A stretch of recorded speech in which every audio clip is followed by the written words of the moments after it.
кайсы числодогу кыз балдар жашоосунда бактылуу болбой калышат дейт да. Болбой калышат дейт. Эмнегедир ушул өздөрү жашоосунда жакшы болбой калган энелер окшойт да.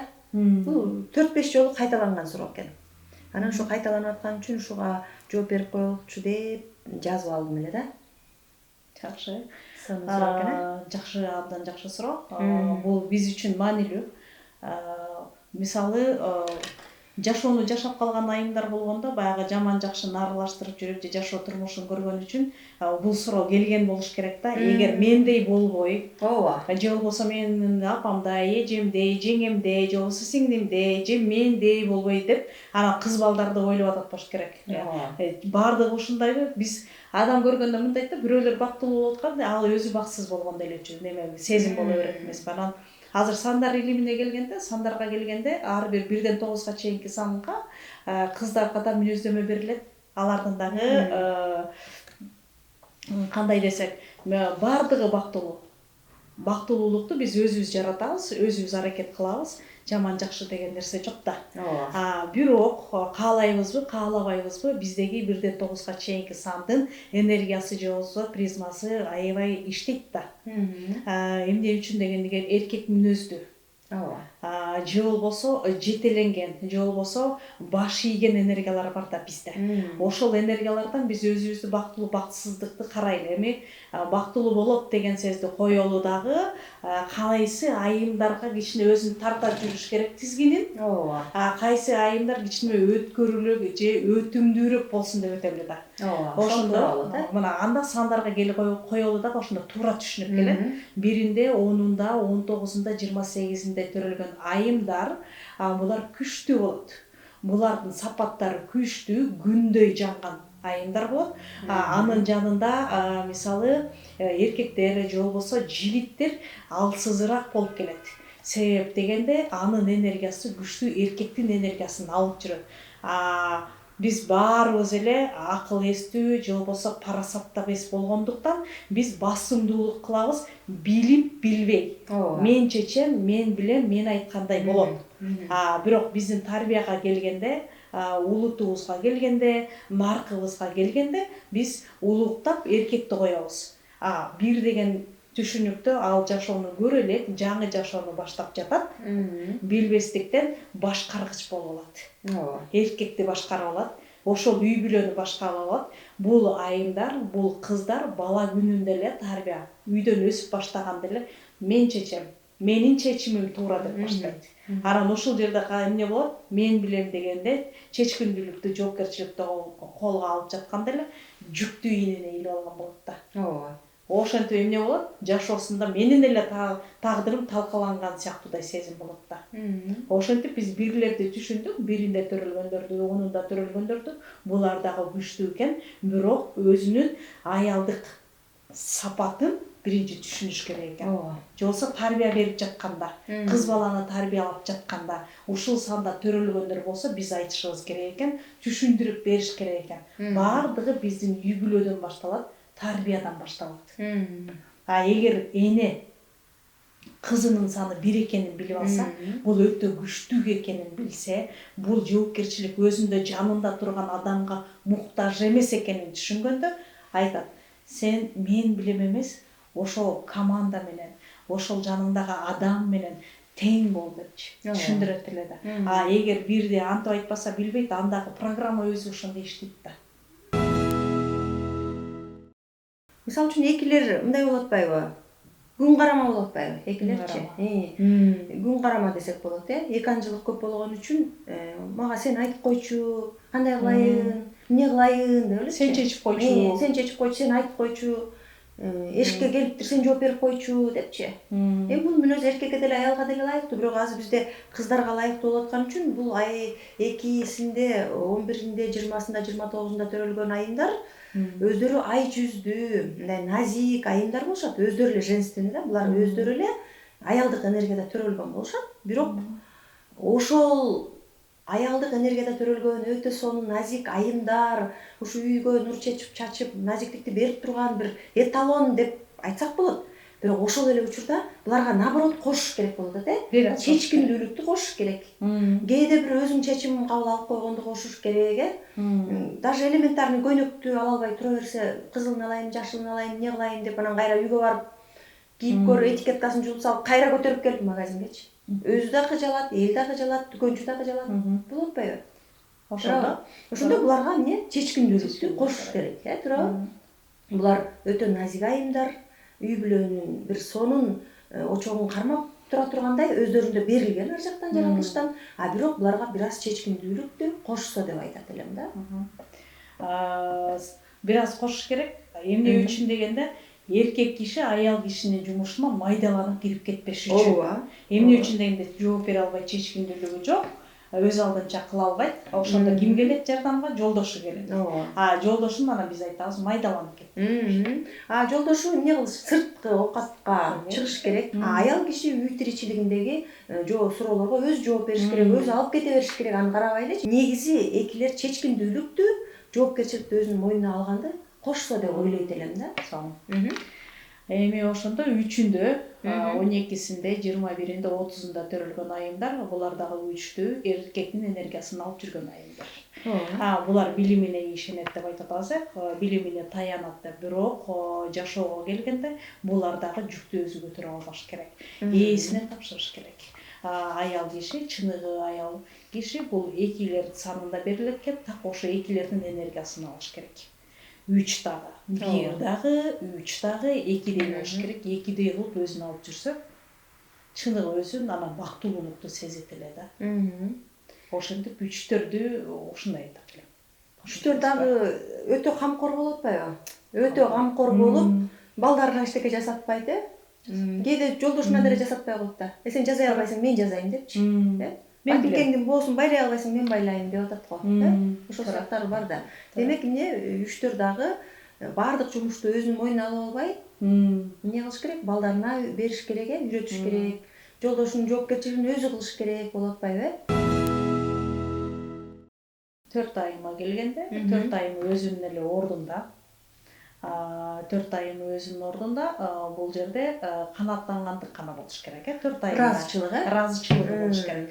Бардык турган турпатына, болгон нерсеге, табиятка өзүнө ыраазычылыгын бериш керек. Анткени булар дагы тунуп эле турат экен да, немеси жок. Жакшы дагы эмес, жаман дагы эмес, кандайдыр бир түшүнбөстүктөр болуп калышы мүмкүн, 4 келгенде. Айланада. 4-төр эми эгерде 4 деген кызыңыз болсо, анда 4-төрдө мындай алымсынмагандык көп болуп атпайбы? Мисалы үчүн эчтеке жок болсо, эчтеке жок деп наалыйт, туурабы? Өтө толо мындай излишество болсо, андан беш-бетер наалыйт. Эмне мынча толтуруп алып келдиң? Тиягы чирип баратат, биягын жеп жетишпей атабыз дейт да. Же болбосо өтө таптаза болсо дагы тажайт 4 андайдан дагы. Туурабы? Андан да тажап кетет. Ошондо өзүнө да канааттангандык бар да. Ошон үчүн. Өтө кир болсо, андан да тажайт. Демек ал 4-түн өзүнүн ар жагында жаратылышында канааттанбагандык бар болгон үчүн, ал 4 деген айым өзүнүн жан дүйнөсү реализация болмоюнча ага эч нерсе жакпайт. Жалтыратып койсоң да жакпайт. Унитазды тиги алтындан деле кылып койсоң деле ал деле жакпайт. Андан да табат бир жерин. Могу жерин азыраак алтын кошуп коюп турсуң дейт да. Туурабы? Демек өзүндөгү эле алымсынбагандыктан кетиш керек, ыраазычылык. Өзүндөгү 24 саат бою ыраазычылык деп айтат элем да мен 4-төр, туурабы? Эгер 24 саат бою ыраазычылык менен жүрбөсө 4-төр жашоосунда кандай болот, бактылуу боло алабы деп сурап аткан суроого именно бактылуу боло албайт. Анткени ыраазы болбогон адам кантип бактылуу болот? Туурабы? Булар 4-үндө, 13-үндө, 22-синде, 31-инде төрөлгөн айымдар. Эми 5-индегилерге келе турган болсок, 5-инде, 14-үндө, 23-үндө төрөлгөн айымдар, булар сымбаттуу, булар өзүлөрүнүн ордунда, бирок булар эркиндикти жакшы көрөт да, сүйлөгөндө, жашоосунда, ошону жакшы түшүнүшүбүз керек да. Бул дагы өтө күчтүү, анан булардын өзүнүн эмоциясын көрсөтпөйт, билгизбейт. Ушул жерден биз адашабыз. Ушул жерден айымды биз түшүнө албай калсак, жакшы көрүп атабы же жаман көрүп атабы? Деги ою кандай экенин билбейбиз да. Буларга ачык сүйлөгөндөрү жакшы, Булар керек болгон учурда сүйлөйт, кереги жок болгондо сүйлөгөндө. Холодный болуп атпайбы? Муздак.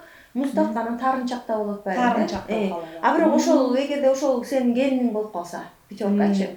Анын бети мындай маска кийип алгандай эле болуп турат. Жактырып атканын түшүнбөйсүң, жактырбай атканын түшүнбөйсүң. Башын ийкеп койду болду. А ыйлагысы келип атканын түшүнбөйсүң, күлүп атканын түшүнбөйсүң, туурабы? Анан ошондо бизде реакция жок, түшүнбөй калышыбыз мүмкүн экен. Ошон үчүн эгер 5 деген келиниңиз болсо, же болсо кызыңызды, даже өзүңүздүн кызыңызды деле түшүнбөй калышыңыз мүмкүн 5 деген. Ал кызыңыз турмушка чыгып кетип атканда деле бактылуу сыяктуу болуп кете бериши мүмкүн, сыртынан жалтырап кийинип алып, сонун болуп. Бирок аркы ичинен эмне болуп атканын биз билбей калышыбыз мүмкүн экен да. Эми 6-ларга келе турган болсок, 6-сында, 15-inde, 24-ünde төрөлгөн айымдар булар өзүнүн ордунда. Бул жактан да биз кыздарды, айымдарды өзүнүн ордунан көрөбүз, анткени 6-нын энергиясы турган турпаты менен эле көрсөтүп турат. Булар бактылуу. Булар Кудайдын сүйгөн пендеси деп баса белгилеп атабыз. Эми булардын жанагы бир аз жалкоолугу же болбосо уйкусунан эле азап чегишпесе, ошол жагынан бир аз кыйналышпаса, башка жагынан толук кандуу эле, анткени булар сүйүп бере алат, сүйүүнү түшүнө алат, ыраазычылыкты бере алат, ыраазычылыкты түшүндүрө алат, бактылуу эле. Даанышмандык бар дегенде, даанышмандык бар, жеңилдик бар, кандайдыр бир. Бирок булар өздөрү страдать этип атпайбы? Баягы жумуш кылган буларга некомфортно, мисалы үчүн. Даже картошка арчыган некомфортно да буларга. Туурабы? Мындай элементарный баарыбыз эле жасап жүргөн нерсени алтылар үчүн оор да, аябай оор нерсе сезилип атпайбы. Анан ошондон булар страдать этип, мен келген жерим жакпай калды деши мүмкүн да. Мен от жагып атам бияктан, күл чыгарып атам, унитаз жок экен, үйдүн ичинде туалети жок депчи. Комфорт. Бул чарчаган жок, бирок ыңгайлуу болбогондуктан чарчай берет. Комфорт жок, ошондон чарчай берет, өзүнөн өзү чарчай берет да. Мисалы үчүн шаарда жашаган 6 деген кыз болсо, айылга турмушка чыгып калса, сонун күйөөсү сүйүп жашап атат, баары сонун, бирок ал удобство жоктон эле чарчай берет өзү эле. Өзү чыгара берет проблеманы, туурабы? Биягы жакпай атат, тиягы жакпай атат, бир жери сасып атат деп элечи. 7-синде төрөлгөн айымдарды эми кандай түшүндүрүп беришибиз керек? Аларды только макташ керек го дейм.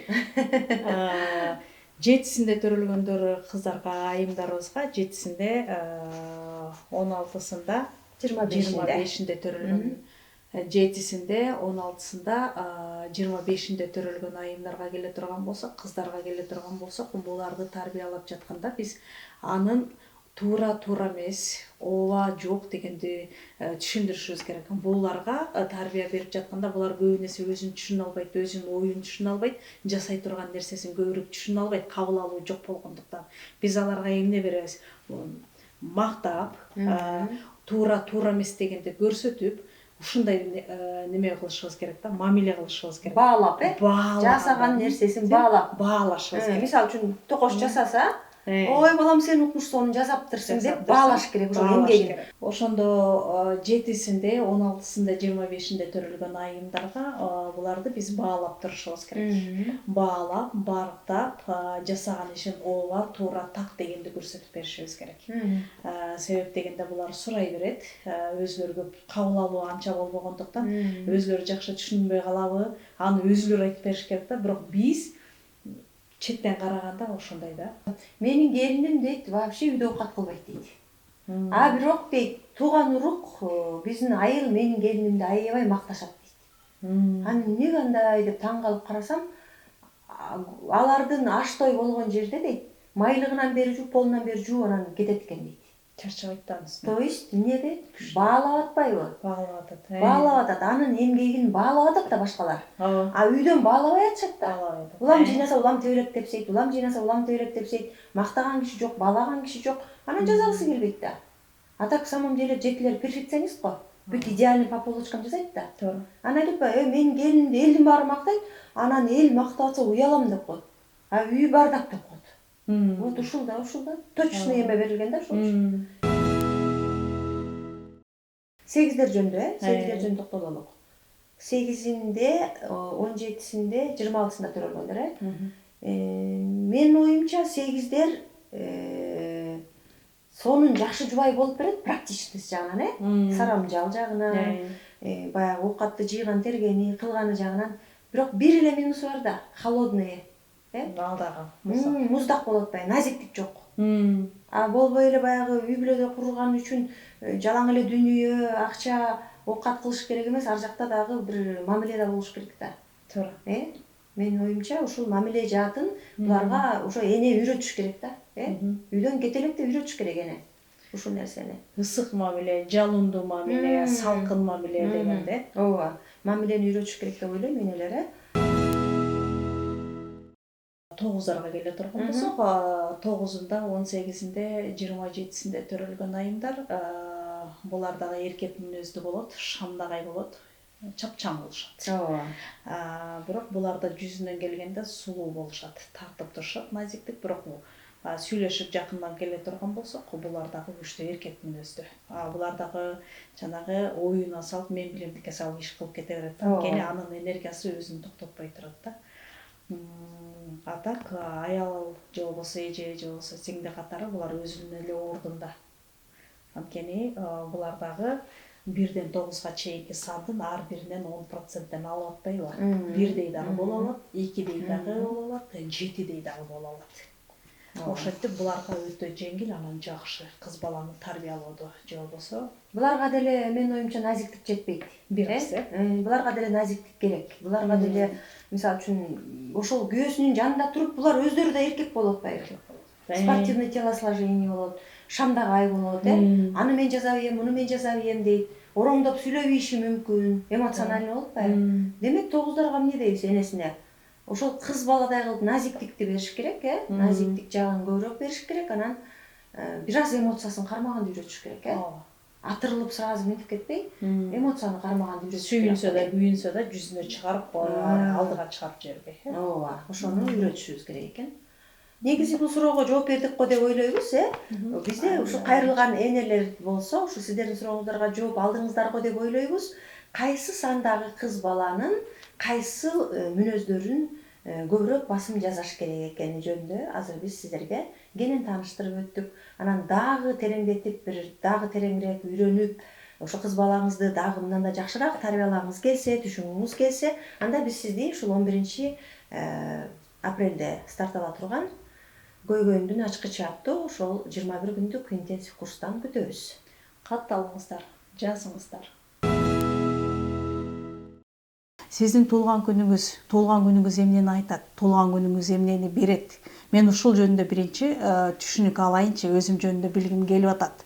Менин туулган күнүм 21 же болбосо 7-си, же болбосо 27-си бул эмнени берет? Мен өзүм жөнүндө билгим келет десе, сиздерге менден мини разбор алсаңыздар болот.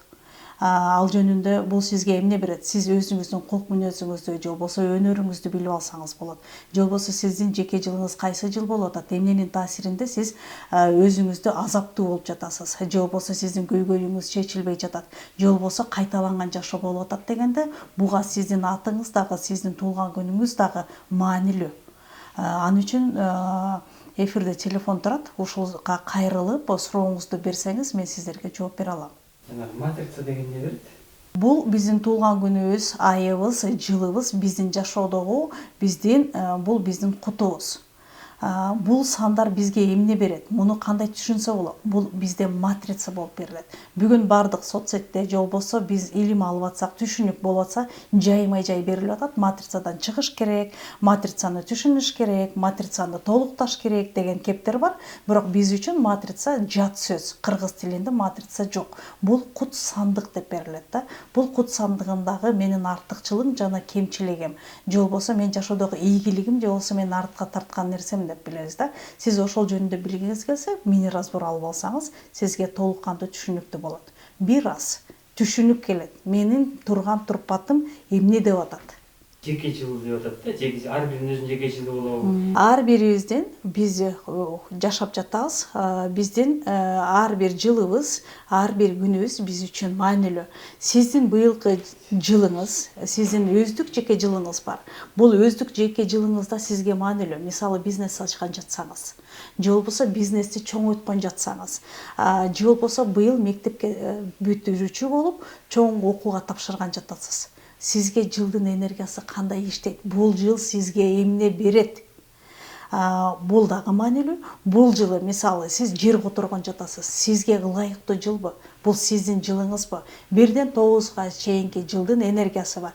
Биринчи жыл бул баштала турган жыл, экинчи жыл бул карым катнаш кылып көбөйтүүчү жыл, үчүнчү жыл сиз ийгиликти жаратуучу жылга кирет да. 4-чү жыл бул ойго сыйгыз, сизге маанилүү, тез иш аракетке аткаруучу жыл да. Ушул өзүңүздүн жеке жылдарыңызды билем десеңиз, сиз мини разборго келиңиз.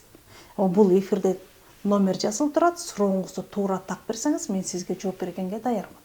Аттын саны кандай роль ойнойт? Менин атым кандай иштейт? Же болбосо менин атым туура коюлганбы, Ооба, ат боюнча дагы аябай терең суроолор бар. Биз билгибиз келет, атты биз тандап койбойбуз. Бизде абдан жакшы айтылган. Ат бизде кайыптан келет. Кыргызда жакшы айтылган.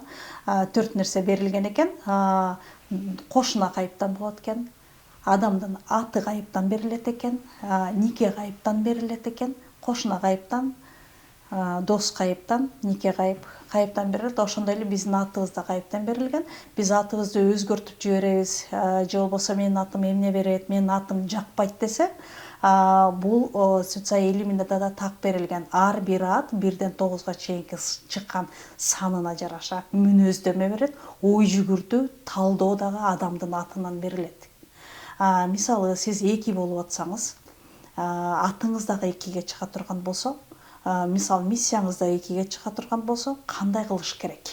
Бардыгы 2. Биз билебиз, 2ге келгенде 2 анжылык бар. Тараза таштын теңдей албай калган учур. Бирок бизге айтат, тараза ташты теңдеш керек депчи. Эгер бардыгы 2ге келип атса, менин абалым азаптуу болуп турса, менин атым дагы кошумча терс жагына иштей баштайт. Мен атымды оңдойм. Же болбосо санамды оңдойм. Ат маанилүү учурда. Мисалы сиздин ой жүгүртүүңүз дагы сиздин атыңыздан келип чыгат. Эгер сиз менин атым канчага чыгат экен, кайсы санды берет десеңиз, сиз мага мини разборго келиңиз. Мен сиздин атыңызды эсептеп, сиздин атыңыздын таасири сизге кандай иштеп жатат, тагдырыңызга кандай, бул маанилүүбү, маанилүү эмеспи? Телефон жөнүндө кичине азыраак эми түшүнүп берип койгула. Телефон номери менен кантсам болот? Бүгүнкү күндө биз көтөрүп жүргөн телефон дегенде бул тез ишке ашырчу. Телефон бүгүн бизде кызмат кылат. Телефондун өзү бизге кызмат кылып атат деп түшүнүп атабыз, бирок телефондун номери сизге маанилүү. Сиз мисалы телефонду эмне үчүн аласыз? Иш битириш үчүн, реклама жибериш үчүн. Бул бүгүнкү күндүн, азыркы күндүн замандын талабы. Биз телефон менен иш бүтүрүп калдык. Эгерде мен блогер боло турган болсом, же болбосо мен онлайн сатууну кылган жатсам, же болбосо ушу телефондо мен пайда көрүп, же өнүм көргөн жатсам, менин телефон номерим дагы маанилүү. Эгер сиздин 4 деген номерге чыга турган болсо телефон номериңиз, бул унутка кала турган, же болбосо унутуп калган, эске калбай турган номер болуп калат. Мисалы сиз 3 деген санга кое турган болсоңуз, эгер мамиле, отношение боюнча блогер болуп аткан болсоңуз, же болбосо сиздин иш тармагыңыз мамилеге келе турган болсо, сиз 2 деген номерге коюп аласыз.